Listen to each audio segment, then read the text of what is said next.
আসসালামু আলাইকুম এভরিওয়ান, সবাই কেমন আছেন? আশা করি অনেক ভালো আছেন। আমিও আল্লাহর রহমতে বেশ ভালো আছি। আমি আজকে এই কেকটি বানিয়েছি। কেকটি অসাধারণ হয়েছে, একদম হুবহু বেকারি স্টাইলে, দোকানের মতো। কেকটির স্বাদ যেমন সুন্দর, তেমনি দেখতেও অসাধারণ হয়েছে। আপনারা যদি এই কেকটি একবার বাড়িতে বানায় খান, তাহলে আমার মনে হয় না পরবর্তীতে আর দোকান থেকে কিনে খাবেন। কেকটি যেমন সফট হয়েছে, তেমন স্বাদে গন্ধে অতুলনীয়, অনেক সুন্দর হয়েছে। মাশাআল্লাহ, স্বাদে গন্ধে অতুলনীয় হয়েছে। দেখেন, অনেক সফট হয়েছে। তো এই কেকটি বানানোর সম্পূর্ণ প্রসেসটি আমি দেখাবো আপনাদেরকে। আমি এখানে শুকনো উপকরণগুলো চেলে নিচ্ছি। 1 কাপ ময়দা, হাফ কাপের 2 বার নিচ্ছি। 1 টেবিল চামচ কর্নফ্লাওয়ার, 1 টেবিল চামচ গুঁড়া দুধ, 1 চামচ বেকিং পাউডার, সামান্য একটু লবণ। আমি এখানে ভ্যানিলা এসেন্সের পরিবর্তে ভ্যানিলা পাউডার ব্যবহার করছি। এগুলো সব মিলে একসঙ্গে চেলে নিচ্ছি। অবশ্যই চালতে হবে, চাললে কেকটা অনেক সফট হবে।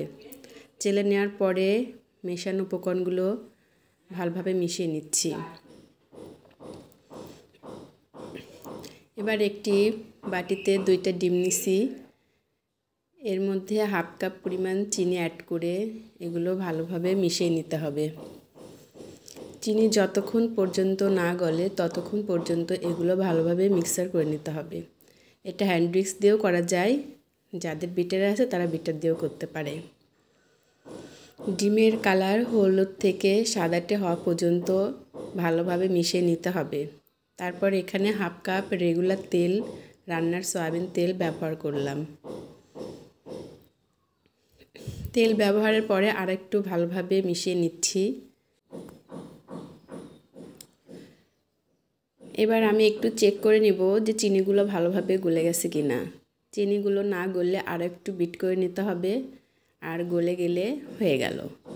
তো এবার আমার মিক্সারের মধ্যে চেলে রাখা শুকনো উপকরণগুলো দিয়ে ভালোভাবে মিশিয়ে নিব। এখানে খুব তাড়াহুড়া বা আস্তের কোনো কারণ নেই। পাউন্ড কেকে তাড়াহুড়া করে করলেও কোনো সমস্যা নেই। আমি সবগুলো শুকনো উপকরণ দিয়ে ভালোভাবে মিশিয়ে নিচ্ছি।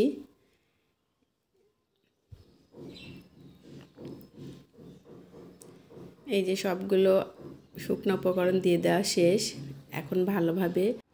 এখন ভালো করে মিশিয়ে নিব। আমার বেটারটা একটু ঘন হয়ে গেছে, এই জন্য আমি এখানে একটু দুধ ব্যবহার করছি। আপনাদের বেটার যদি এত ঘন না হয় তাহলে দুধ ব্যবহার না করলেও হবে। তো আমি এখানে হাফ কাপের একটু কম দুধ ব্যবহার করলাম। এই যে আমার বেটারের ঘনত্বটা। আমি এখানে একটা মোল্ড রেডি করে রাখছি, নিচে পেপার তেল বিছায়ে।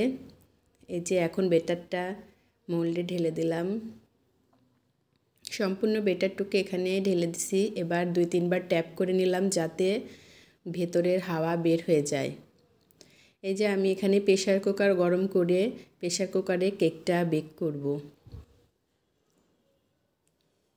আমার কাছে মনে হয় প্রেসার কুকারে কেক বেক করলে খুব তাড়াতাড়ি হয়।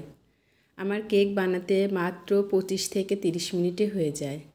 এই দেখেন 25 মিনিট পরে আমার কেকটি কত সুন্দর হয়েছে, মাশাআল্লাহ, অনেক সুন্দর হয়েছে।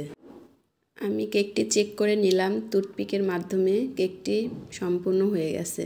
আমি এবার মোল্ড থেকে কেকটি আলাদা করে নিলাম।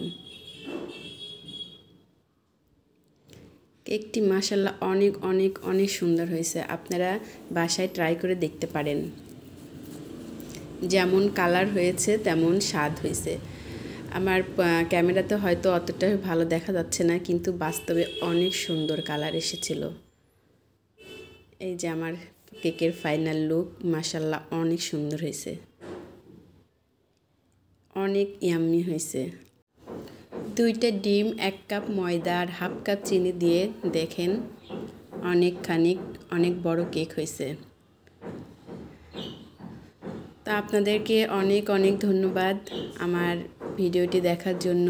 যদি আমার ভিডিওটি একটুও ভালো লেগে থাকে তো সবাই আমার ভিডিওতে একটা লাইক দিবেন প্লিজ, এবং আমার পাশে থাকবেন।